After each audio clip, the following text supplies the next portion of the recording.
that good? Yes. Okay, thank you. Okay, so good afternoon, everyone. Today I'll be presenting an overview of both fundamental aspects and the latest techniques in control. So let me first introduce myself. My name is Masako Kishida, and I'm an associate professor at National Institute of Informatics, Tokyo, Japan. And my primary research interests lie in applied mathematics and control theory. And in particular, I'm interested in optimizations, linear algebra, and uncertainty analysis, and then risk-aware designs and network control systems. And here's an overview of my research history. So I received my PhD from Illinois, and then moved to MIT, University of Tokyo, and University of Canterbury in New Zealand, and University of Magdeburg in Germany. And since 2016, I've been an associate professor at NII. And my early years were focused on uncertainty analysis, working on projects related to optimal control and uncertain matrix analysis.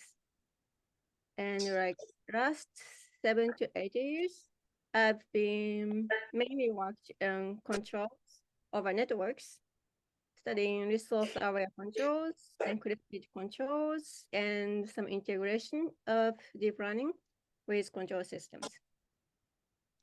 And in Japan, one of the biggest funding agency is called JST, and I've been involved a couple of JST funding projects.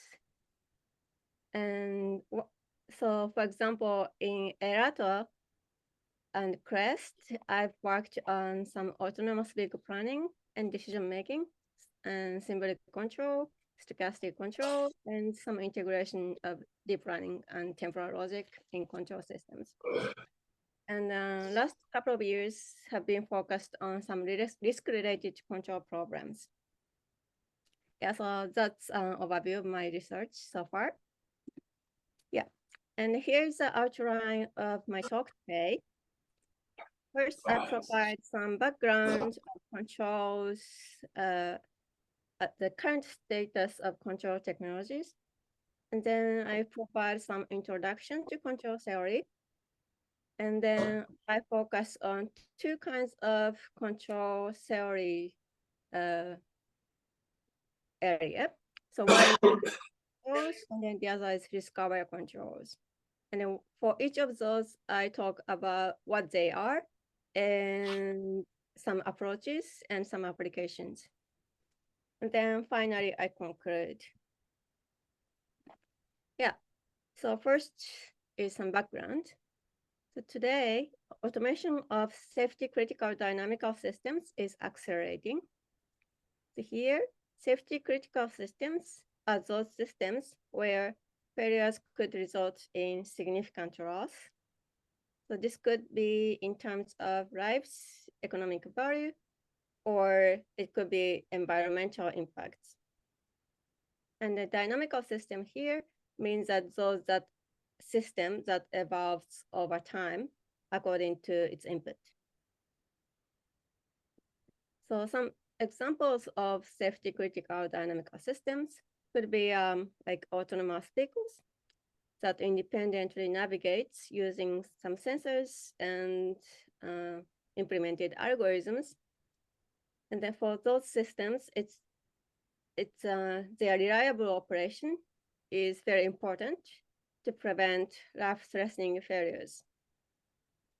And surgical robots assist in medical procedures, like operations, requiring high precision and reliability to avoid harmful consequences. And a power grid is another example that is a complex network that distributes electricity. And then the failure of power grids can lead to widespread outages and potential hazards.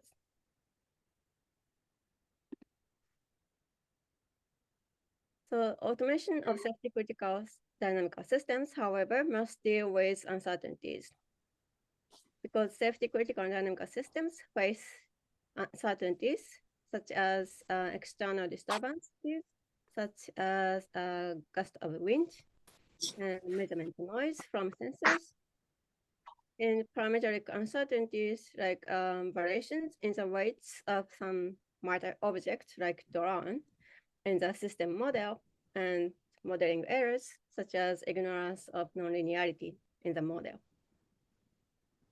And if we believe that imprecise model is true model, then the mismatch in the reality and controller design may cause catastrophic consequences. So it's very important to consider uncertainties in the design.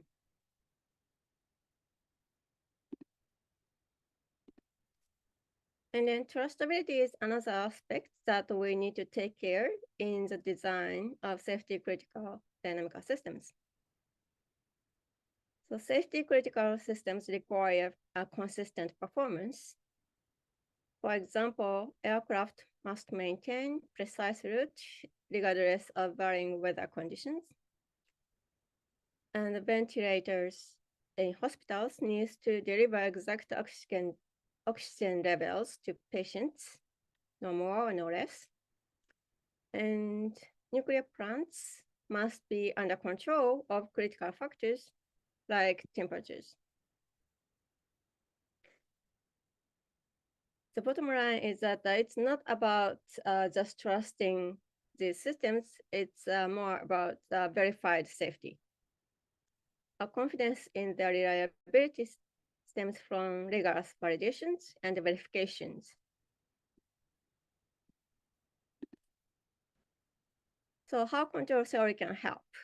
So control theory can give ways of dealing with uncertainties and trustability by the power of math. So control theory provides system insights.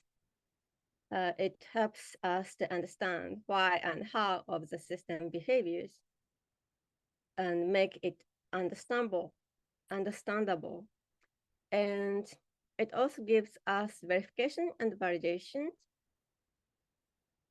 So before we deploy the system, the controller to the system can be rigorously checked mathematically to ensure that they behave as we expect. It also allows us to design the system that mitigates uncertainty so that the system performs nicely under certain conditions, certain uncertainties.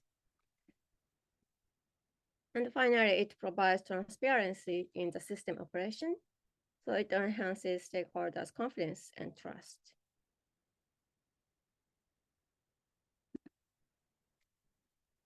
Yeah, so that was the background of why we want to use control theory to design safety critical dynamical systems. So here it provides some quick introduction to control theory in conceptual level. So what is control? So control makes things behave as you want.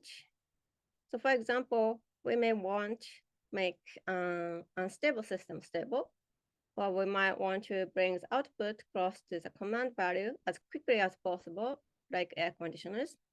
So after turn on the switch of AC, we want the room temperature to be comfortable as quick as possible. Or we might want to bring the output close to the command value as little energy conservation as possible. Yeah, so when we drive a car, we might want to move from one point to another using less gas.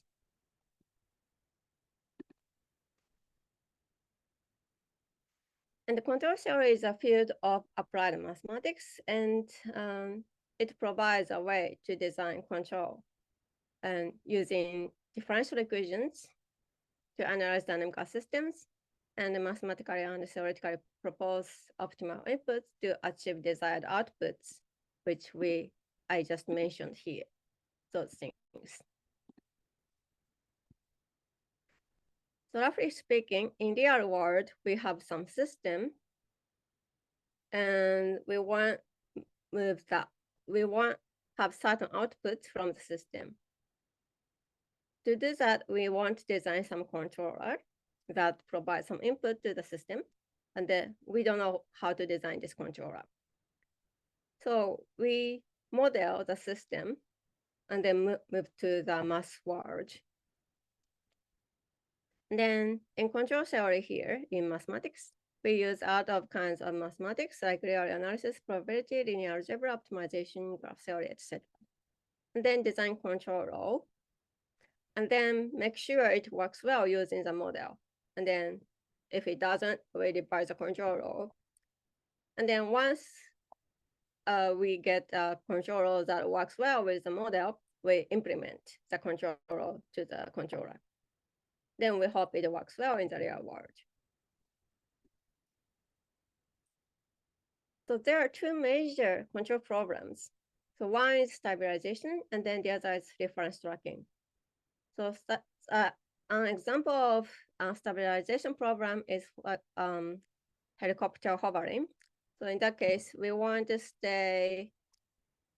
make the helicopter stay at a certain altitude, and we want to keep the latitude and longitude as well. We want to stabilize at some point, regardless of some gust of wind or some weight difference, weight change.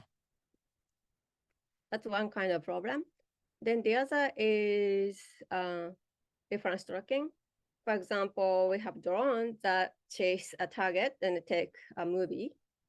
Then in that case, target trajectory, we have some trajectory. And then we want the drone to track the target trajectory. So that's the reference tracking problem.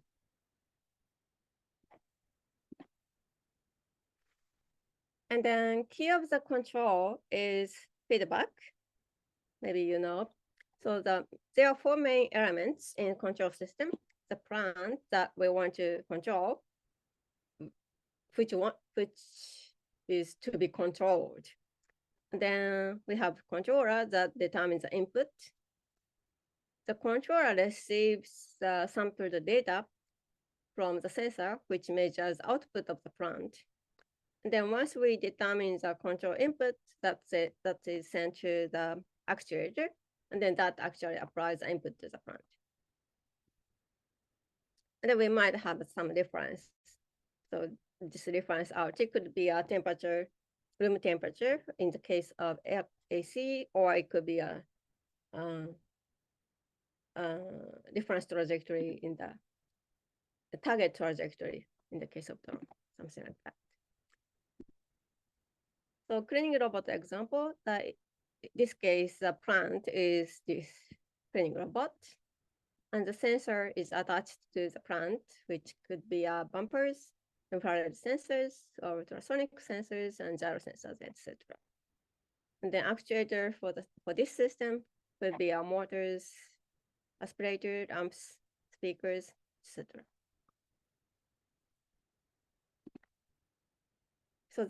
So yeah, the key of the control was feedback.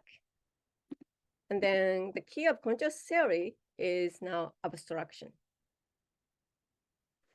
So here is a system model of car. So the height of the car, or the difference from the stationary point, the vertical difference is X here. And then we have tires, which have some damping effect and spring effect. And then the mass of the car is M. And then the dynamics in the vertical direction can be written using this kind of differential equation. And similarly, this is an example of electronic circuits, which contains a capacitor, inductor, and the resistor. And then similarly, we can write the voltage in this circuit in this way. So we see those two takes the same form. But those same equations describe very different system of the behavior. So that's the power of abstraction.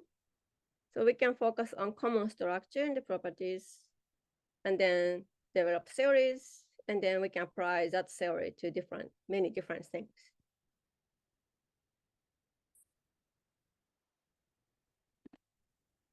Yeah, and then this slide, I provide a couple of control approaches for different problems. So the first one I'd like to introduce is so-called robust control that basically used to ensure proper behaviors for the systems with uncertain parameters. So if a model is exact and then controller is designed based on the model, the behavior of the system should be as designed. But the reality is that we never have an exact model. So that there is a mismatch between the reality and the model. But still we want certain level of performance using inexact models. So what do we do? So we design the controller using set of models instead of using one specific model. And then consider the worst case of the behavior. And then we design the controller so that the worst case still performs satisfactorily. So that approach is called robust control. So here, this uncertain parameters is, by the way, interval uncertainty, not stochastic uncertainties like noise, but more like, parameters. So we assume, for example, the mass of the car is between this much to this much. So that's the uncertainty we deal with, not probability distribution. On the other hand, stochastic control deal with stochastic uncertainties, and it statistically guarantees the desired control performance. So again, if a model is accurate, it should behave as designed, but the reality is that a model can contain probabilistic uncertainties such as noise or disturbance with known probability distribution, like Gaussian noise. And then in that case, we design the controller using a stochastic model and consider the statistics such as mean and variance and chance constraint.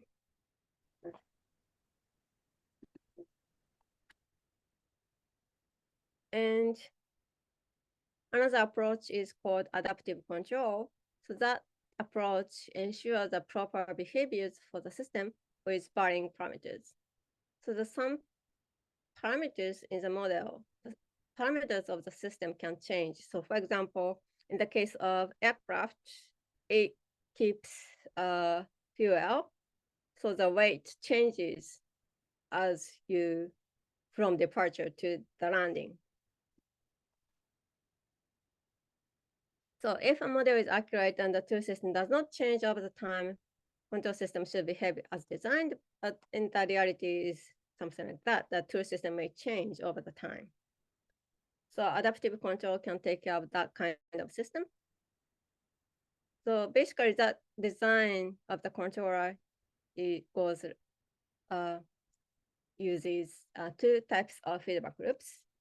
Standard feedback, like I just showed using the 4 elements of the system, that kind of feedback.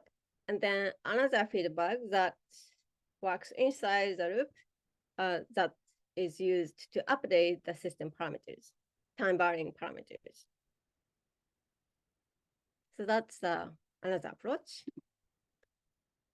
And another control approach is called distributed control that uses multiple controllers to exchange information and to determine their own control input. So the previous picture, I have just 4 elements. where I have just one controller. But in the framework of distributed systems, there are multiple controllers. That approach is good because if only one controller is used, which case is called centralized control, it fairly affects on the entire system. But if we use multiple controllers, then the system can continue to operate even if one controller fails, as the other can assume that role and then prevent a complete system shutdown.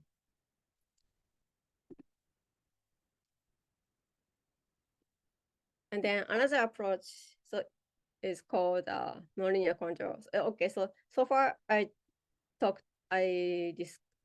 showed a couple of control approaches. They are not only for linear system, but for nonlinear system. But here, nonlinear control means, contains all other previous approaches. But anyway, nonlinear control uses a nonlinear model and strategy to deal with nonlinearity. In control theory, there are more and deep theory for linear systems rather than nonlinear systems. And actually, linear control theory works well for many systems, but if nonlinearity of the system is significant, then linear control theory cannot provide such viable performance. So in that case, we need to take care of the nonlinearity more rigorously. And then nonlinear control theory deal with the nonlinear effects and handles them properly. So this is probably most commonly used simple example of nonlinear system, which has pendulum on the card. And then, yeah, here this set, because of this angle, there are nonlinearity from, of this dynamics.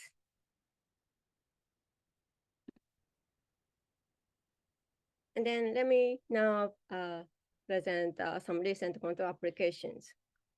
Yeah, control systems appear not only in engineering, but also such as economics and medicine. Although people might just think control system are equal to rocket science or autonomous vehicles. Actually, it appears many other areas. For example, pharmacotherapy, it's essential to ensure the patient receives the accurate medicine doses, so that controlling the infusion pump that administrates the right drug amount and eliminate human error and enhancing patient safety. So that kind of system is important. And neurophysiology, from neuroscience, the brain-computer interface control theory plays many roles. So in neuroscience, control theory helps to describe the brain network dynamics. And BCI, of course, it's a kind of control system, so it plays a role. And inventory control in warehouses, control technologies are also used for stock management, ensuring to have just the right amount of stocks to meet the demand without waste or shortage. Yeah, so that was the introduction to control theory. And then now I introduce networked control. So what is networked control? So usually the four elements in the control systems are connected via wires like this. So plant is connected to sensors, and sensor is connected to the controller, and the controller is connected to actuator, and the actuator is connected to the plant. So, and then network control systems, elements are communicating via networks. For example, the plant output is measured by sensor, but the controller is located somewhere apart. Then the sensor data, sample data, is sent via the network to the controller. And then the network, after computing the control inputs, the the control input is sent to the actuator over the network before the input is applied to the plant. So note here that the control of network system, control of a network system is called network control, and it's not control of network systems. Yeah.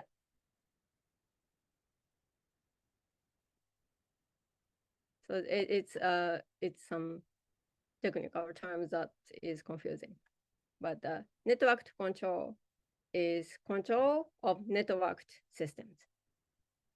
We are not trying to we are not trying to control network systems. Okay.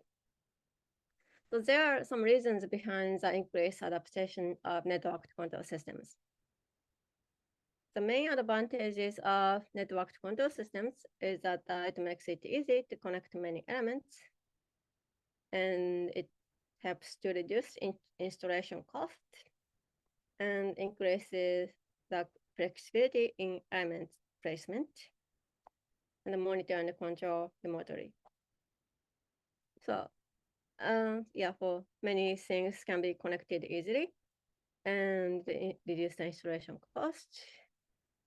So and then smartwatch users can monitor and adjust settings from anywhere. And recent advances in wind turbines that helps us to underscore the critical role of the remote monitoring and control.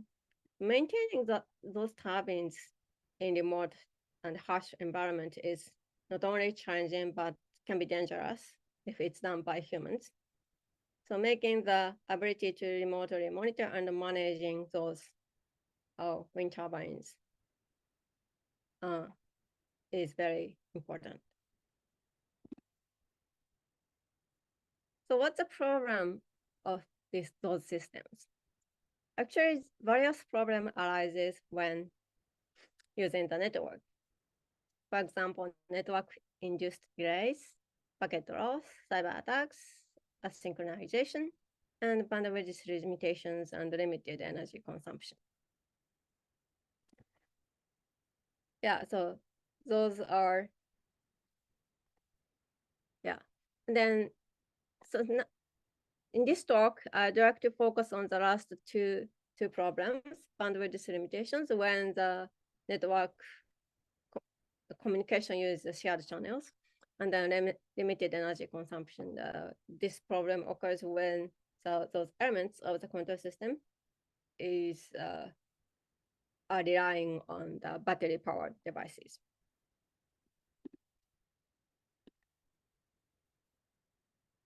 So standard control system, not networked control system, or yes, traditional one, they actually execute sampling and control signal update continuously or periodically. So those systems are easy to analyze, the closed loop performance, and easy design of controller using well-developed theory, because this kind of framework has a long history. But this framework requires communication between elements when not actually needed. So it's not efficient.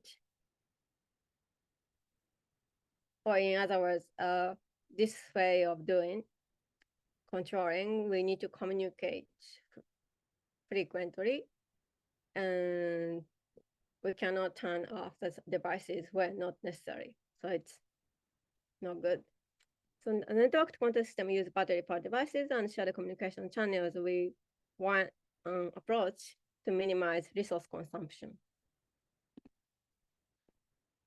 So resource-aware control systems performs measurement and control input updates acyclic only a periodic way and only when really necessary. So by doing that, we can save resource usage. But analysis and controller design can be difficult for this way, but I explain some. So how to save resource usage? Design a periodic communication considering the trade-off between closed-loop performance and the frequency of communications, actuator updates, and sampling. The typical resource-aware control approaches are event-triggered control and self-triggered control. So those two approaches have a history of the decade. So first, let me explain what event-triggered control is. So in this approach, we continuously monitor the plant state. Yeah, so sensor is always on. And then hold the control signal constant as long as its performance is good. But then we update the control signal when some event occurs. By doing that, we can reduce the number of control signal updates.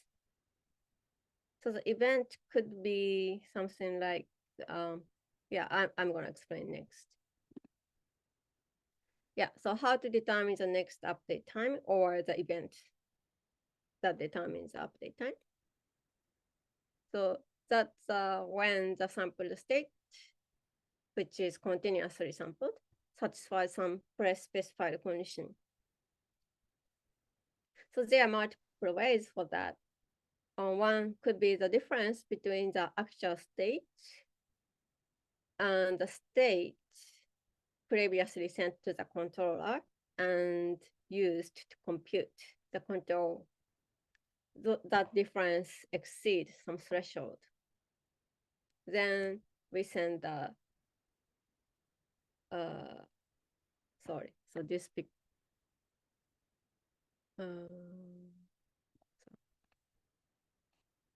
yeah, sorry, yeah. Actually, this one should be here. Anyway, yeah.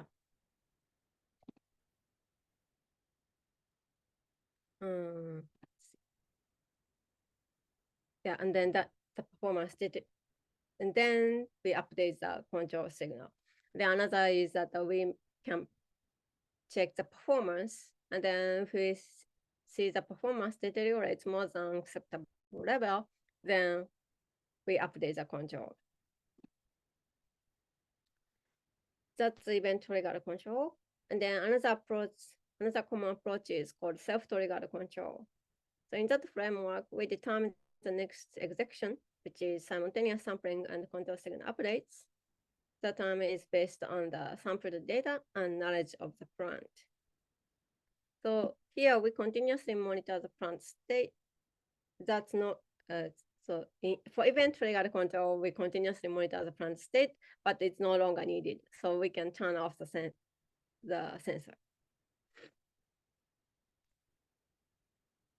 So this is a function that determines the next execution. Yeah. The condition can be similar to those things, but instead of the actual state, we use predicted states or predicted performance using the system model. And that's self-triggered control. More specifically, the next sampling and update time can be determined using some models. So if there is no uncertainty then we can determine the next time so as to meet the performance requirements. And if we have some uncertainty, interval uncertainty, then we can determine the next sampling and update time, considering the worst case performance. That's how to determine the time. And then how to compute the next control input. There are two major approaches. One is using constant gain. So for example, by using linear state feedback, control input is some constant times state. And then only this X is updated. Or another approach is using optimization by solving some optimization problem such as linear or nonlinear program to determine the next control input. So we can combine those two approaches So for example, we can do event triggered control, but the sampling time is determined by using self-triggered approach. So there we can compute the set of possible future plant state and then compute the duration till next sampling time. That is done self-triggered framework. Then we decide if new control signal should be sent at the time of sampling. That is done by event triggered manner. So here the sampling and control signal updates are done in a asynchronized manner. That way we can reduce the conservativeness of using the self-triggered control for uncertain systems. And then we can balance the cost for the sampling and cost for the control signal updates by designing event triggered condition. Yeah, so roughly speaking, if we combine the two, this is the picture. The output is measured by the sensor, and then that data is sent to the controller. Then determine if we should update the control signal. Then depending on yes or no, we can update the control signal or not, or either way, we determine the next sampling time using self-triggered approach, and then go back here. So applications. So event and self-triggered control can be used, for example, for water irrigation systems. So a team at TU Delft have done some experiments using wireless control bus to optimize irrigation control. What they found is that periodic control or classical control is possible with only 7% communication time. So this way, so the traditional control is a continuous control, and the periodic control is that here means it's periodic, but maximize the interval while maximizing while that does not lose much performance. So that way they found that only 7% communication time is needed. And then if they use event triggered control, only 2% of the communication is needed without much loss of performance. And then it's also reported that the self-triggered control can be used for attitude stabilizations. So that's in this paper, they did experiments of attitude stabilization program using robotic operating system, ROS, and found that the algorithm using self-triggered control required significantly lower number of measurements from the vision systems and less frequent computation of the control input and less processing time, and they conserve the energy. Okay, so let's move on to another topic, which is risk-aware control. So as discussed earlier, the automation of safety-critical dynamical system is accelerating, but the failures of safety-critical dynamical systems can lead to catastrophic consequences. So the design that handles risk is necessary.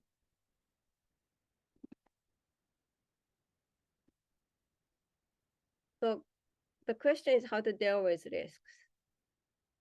In particular, we want to properly reflect losses due to rare severe accidents. So this x-axis is a risk tolerance. The right is high and left is low. And then this y-axis is high cost and low performance. Is a positive direction, then negative direction is low cost, high performance. So this part is good one. But many of the existing approaches are like either here or here. So robust control basically prepares a worst case scenario. So it takes high cost and it's often conservative, resulting in low performance. But the risk tolerance is very high. Or another approach is like we use we consider expected performance. Then we cannot distinguish between major and minor accident. So that could be low cost and high performance, but it doesn't tolerate much risk. And high cost, low performance, and low risk tolerance is just trial and error. But we want some approach, low cost risk protection. So one approach is to use tail risks. Tail risk captures significant event. So this x-axis is a loss, and then y-axis is occurrence. So if the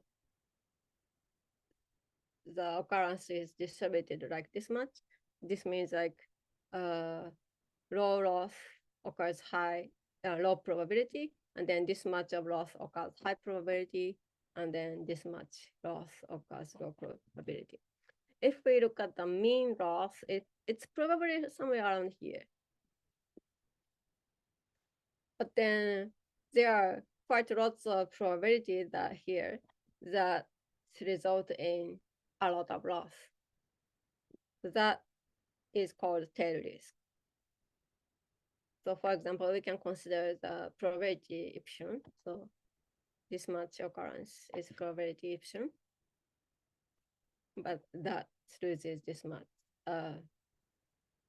much loss, resulting in this much loss. That's tail risk.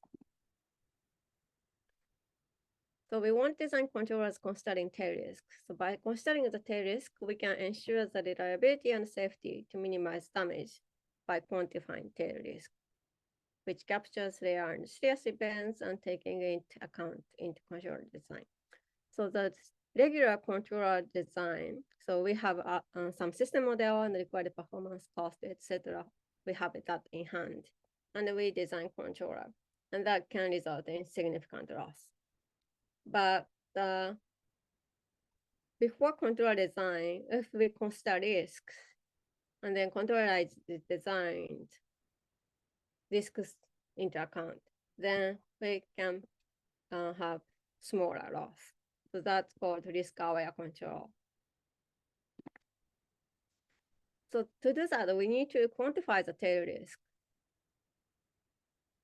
So there are a couple of measures for that.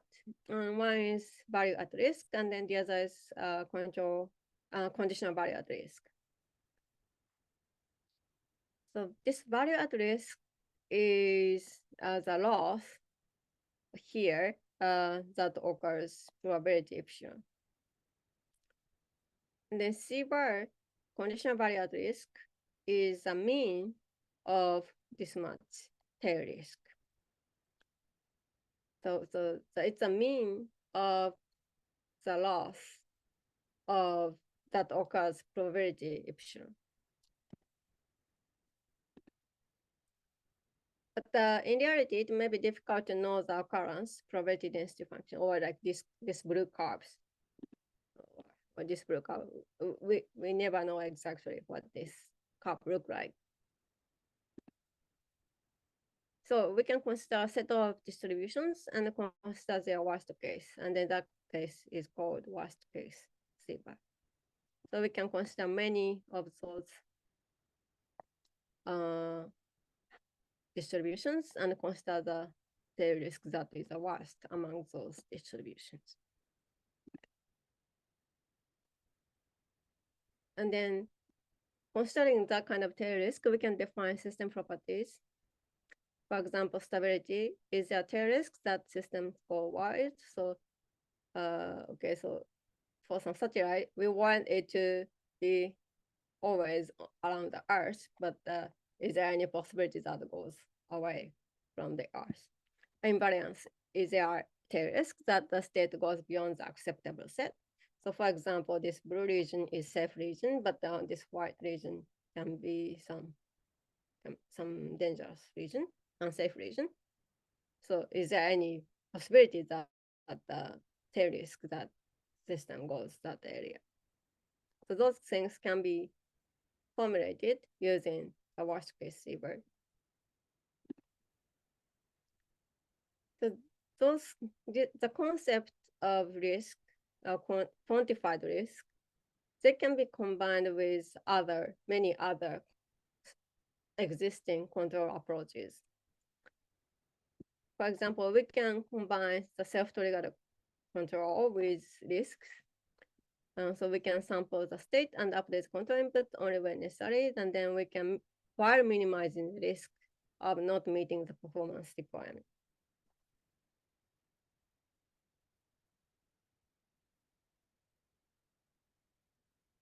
Yeah, so the risk can be due to this external disturbance or model parameters. But in any case, that is a stochastic. And then we can also combine the maximum hands-off control. That's one control approach, one optimal control approach, but we can consider the risks so that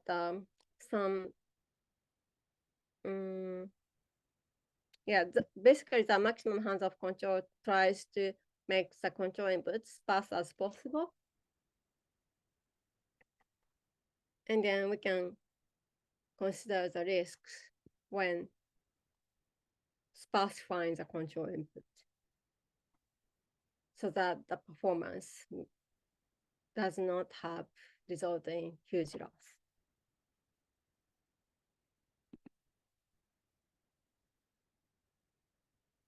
It can be also combined control barrier function.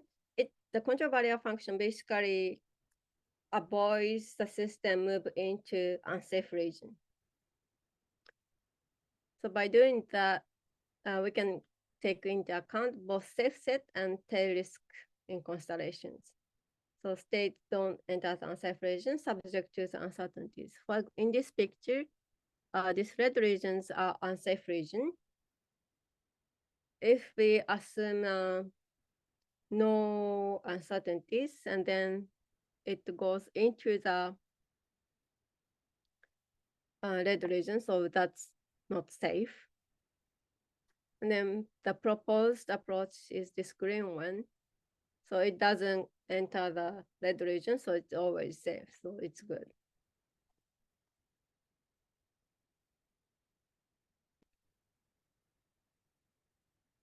Yeah, so that was around discover control examples. To conclude, here are some take-home messages.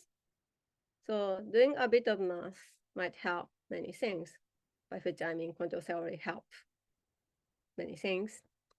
And then doing a small effort, taking a small effort can save battery life, which I'm referring to event and self-triggered controls.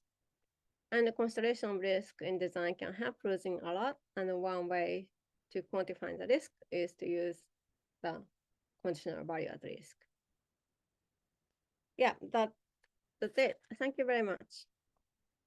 If you have any questions, I think I still have roughly 10 minutes. Yeah, so. Hi, Dr. Kishida, thank you so much for explaining the control system. Everybody, is there any question? Yeah, I have one question. You please. mentioned the risk and award. So what's your award policy will consider the risk? Your second topic is about Yes. Yeah. How do you design the award policy? How I design award? What? Yeah, award, right? You mentioned. So can you spell it out? Oh, you can yeah. Your topic second is about risk and award, right? So you consider the risk and also do the control system with award. Do you have any awards? Award? Sorry, Aware, aware, not award, aware. Okay, aware. Yeah, aware. risk Okay, aware. sorry. Okay, Okay, okay. So they are combined, right? okay, yeah, combine. Okay, thank you very much. So risk aware means that like you pay attention to risk. Yes, pay attention, aware. Okay, good. Yeah. Thank you for your clear. Yes. Any I have a question. other question? Go ahead. Yeah, yeah. Much of this involves top-down control by a centralized authority with multiple inputs at diverse locations or at different location anyway. Isn't there, like regarding risk and when things go isn't there a tension between autonomous self-control and top-down control where you transfer control from top-down to the to the location when things go out of whack, or vice versa when maybe you want to take over control when things get out of whack? Is there a whole set of control system for that? I'm not sure what you mean by top down and what's the other like Yeah, you have sensors that that use up energy transferring information to a location that's somewhere else. That's why you're using up energy in communication. But if you can't do that, or if there's a problem, instead of transferring information from one location to the other, the former location may have to take care of itself. So It goes into autonomous control instead of waiting for a command. So are you talking about some packet loss? I'm talking about the tension between network control versus autonomous control. Well, they are exclusive. Well, they're not exclusive. I'm just asking you. Okay. End of question. So yeah. Well, like I'm like here's my situation. I have irrigation. I have I'm putting in sensors for dealing irrigation systems and electric grid that has locations all over, about 200 meters or more. And I'm collecting data from different places and deciding what to do with it. But let's say there's a problem. Maybe the grid is broken. So the node on the grid can handle its own affairs without sending data to me and having me give it instructions. During catastrophic failure of the grid, each node will be its own grid. That kind of thing. Yeah, you could have like backup controller at each node, like simple ones, which not necessarily optimized. Or yeah, so for the backup strategy is another problem, and then yeah, you can design in many ways. Thank you. Thank you. Any other questions? So Kishida-san, in your presentation, you have shown some several application too, and this is also show the IEEE or whatever. So these applications can be licensed or either open to public, or what is the current situation of the concept of control system? You mean IEEE? So those Yeah, you sometimes I'm sorry, IEEE or IET or whatever. Yeah. So that might be published somewhere. Yeah, they are published. Yeah, they are. Actually, this is coming in December, and then those are already online. Okay. So if somebody want to use the concept or algorithm, it's algorithm, so you can somebody contact to you directly then Yeah, get well, us. actually everything is on the paper, so you can do the paper and then actually you can do the exact same without even contacting me. Okay. Yeah. Okay. That's one question. Another question that page 18, you talked about a multiple control system. Yeah, multiple control system too. I'm just curious, couple points. So the one controller is one. How you can determine if the one controller is a failed or not? And Because, yeah. then if one control system is failed, how the next control is taken over? For example, how you can determine the next control system is in the good shape or not? Yeah, so here, like each controller communicate each other. Maybe not like with everything, but with their neighbors. So by looking at their signals, you can tell if it's working fine or not. Or in more simple case, you can design the controller so that it sends to signals to neighboring controllers if it's working or not, well or not. Anyway, so the neighboring controller should be able to know if failure is occurring or not. And then it depends on how you set up the connection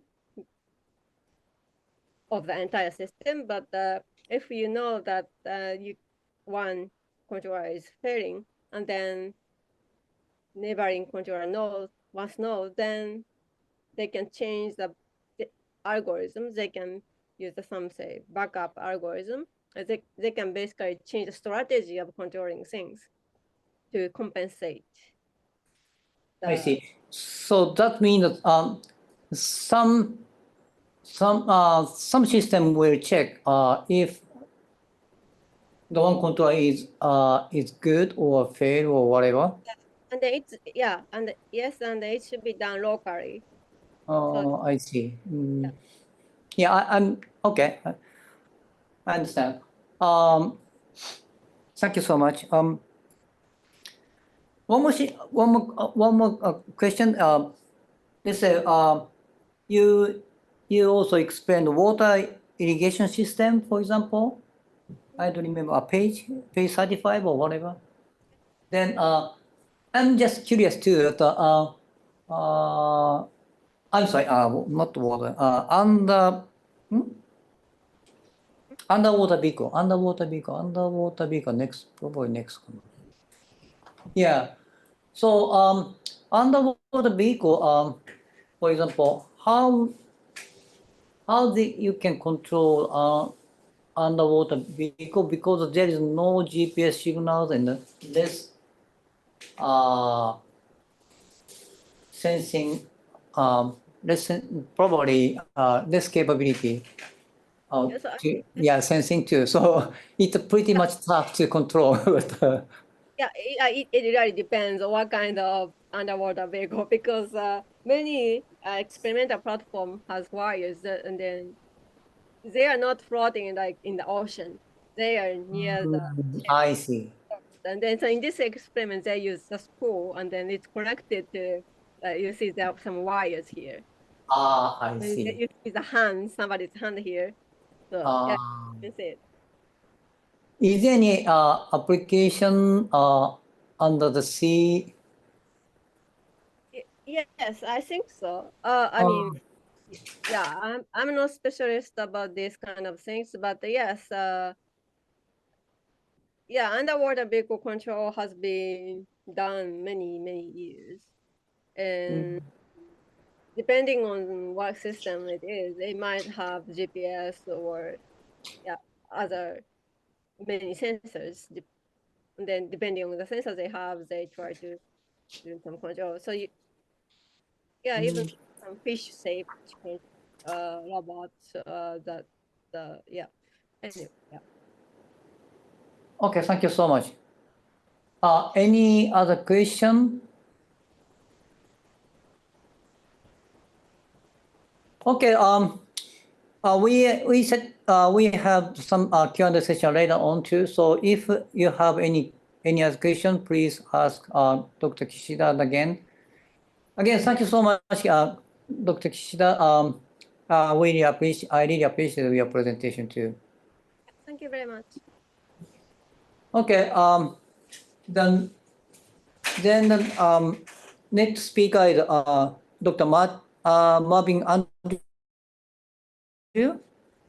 Could you start? Could you? Yeah. Sure. And yeah, I'm Mark, and I'm very pleased to have a chance to introduce Marvin Motes to everybody. And Marvin, I think, and I know Marvin and for several years, and we had a drink at several restaurants. And Marvin graduated from UC Davis, and he got it biochemistry, I think, and he concentrated on the food industry and also some other FDA like related and a job. And he also be a professor in New York University, I think. And after that, I think Marvin had a lot of interest on electronics, and he also got a PhD from UC Davis. After that, he spent a lot of time on the electronic system, and he got probably hundreds of patents. Then, and I think Oh, no, that's for my clients. Okay, yeah, that's great. Yeah, and also he moved to Japan and opened a patent an office there and helped NEC and other big company and to got a lot of patents. Yeah, and also he's very interested in his own electronic systems. And I think today Marvin will introduce one of his